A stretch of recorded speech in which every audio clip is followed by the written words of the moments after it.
Hello readers, welcome to the bookshelf. This is the channel where the reader to get explored. Today we are going to discover how 1% of the world population becomes successful. If you are an timid person who are not able to introduce yourself, who are not specialized in any of the field, who are hesitant to do something new, this video is for you. I think everyone knows the Jack Ma, the Chinese millionaire and most influential man in Asia. He owns Ant Group, China's biggest fintech and e-commerce company, but he doesn't know about finance and technology. He doesn't come from engineering background or he doesn't have a rich father.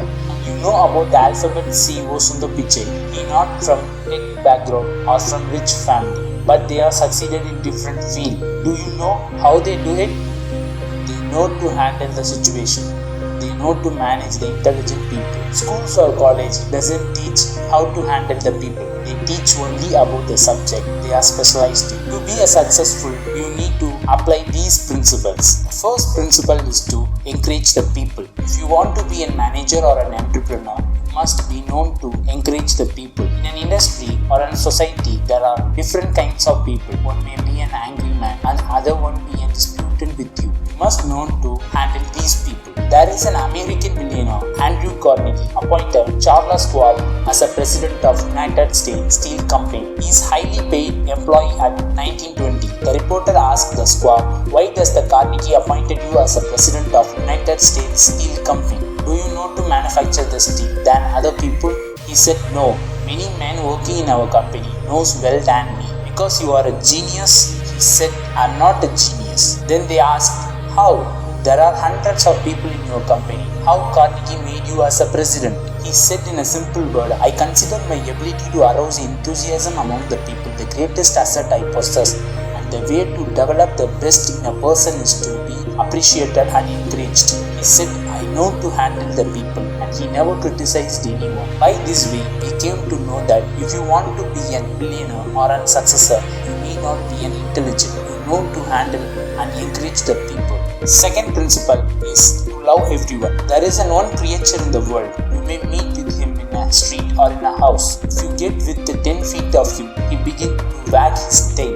If you are stopped and pat him, he will be jump on his skin to show you how much he likes you. And you know there is no ulterior motive. He doesn't want to sell you a real estate and he doesn't want to you marry. Yes, that is dog. Did you ever think that the only animal that doesn't have to work for living? A hen has to lay an egg, a cow has to give a milk, but the dog gives nothing than the love. Like that, you need to love your life, your family members and your neighbors. That makes your life more peaceful and you will be always welcomed. Third principle is to be a keen listener. You need to be a keen listener than be a speaker. If you want to win a friend and influence the people, you should be a great listener. This makes you a better conversationalist. One day a departmental store in Chicago lost the regular customer because of the sales clerk doesn't listen to the customer complaints. He said all sales is final. Once you bought it, you have to keep it. He always argued with the customer. When the great specialized manager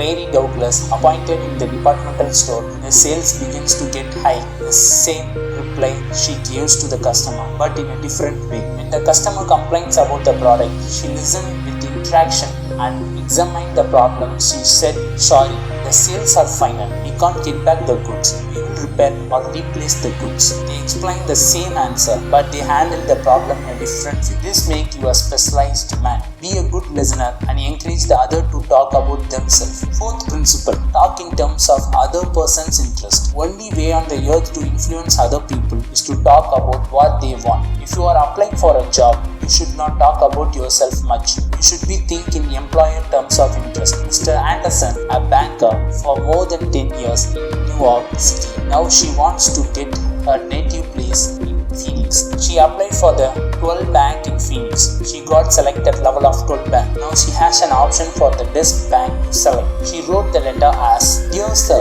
my 10 years of banking experience should be of interest to a rapidly growing banks like you. In a various capacity, bank operations with Bankers Trust Company in New York, leading to my present assignment as a bank manager. I have acquired a skill in all phases of banking, including depositor relationship, creditors, loans, and administration. I will be relocating to Phoenix in May. I'm sure I can contribute to your growth and profit. I will be in Phoenix the third week of April and would appreciate the opportunity to show you how I can help your bank to meet its goal. Sincerely, Barbara Anderson. In this letter, the Anderson did not take what she wanted but wrote in a letter how she could help them and focused on their wants, not on her own profession. So be genuinely interested in other people. Fifth principle, don't impose any order. Remember that other people may be totally wrong, but they don't think so. Don't condemn them. Try to understand them. Only wise people try to understand them. Dale Carnegie enjoyed walking and riding a bicycle in a park near his house. There are many oak trees around the park. One day there is a fire in the oak tree. Killed several trees in the park. These fires weren't caused by the careless smoker. They were almost caused by the youngsters who went cook under the tree. The Carnegie warned the youngsters not to cook and placed the warning board at the gate of the park saying that anyone who started to fire was liable to fine and will be imprisoned. But firing continued. He complained about the youngsters to the police, but the police didn't take his duty too seriously. One day,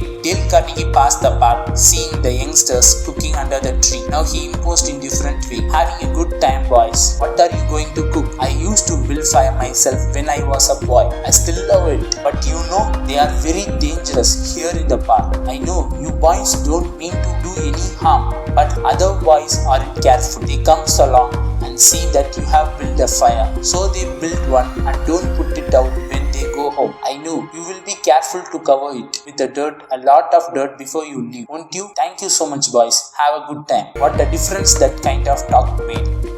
This made the boys to cooperate. They hadn't been forced to obey the orders. They felt better and the Carnegie felt better to handle these situations. From this video, you must have known to handle the situation and people. You want to know more about this topic, you need to buy How to Win Friends and Influence People by Dale Carnegie. I have taken all these topics from this book. You need to buy this book. Click the description below. And if you want to know more about the topics, subscribe my channel and click the bell icon to get the notification. Thank you for watching this full video.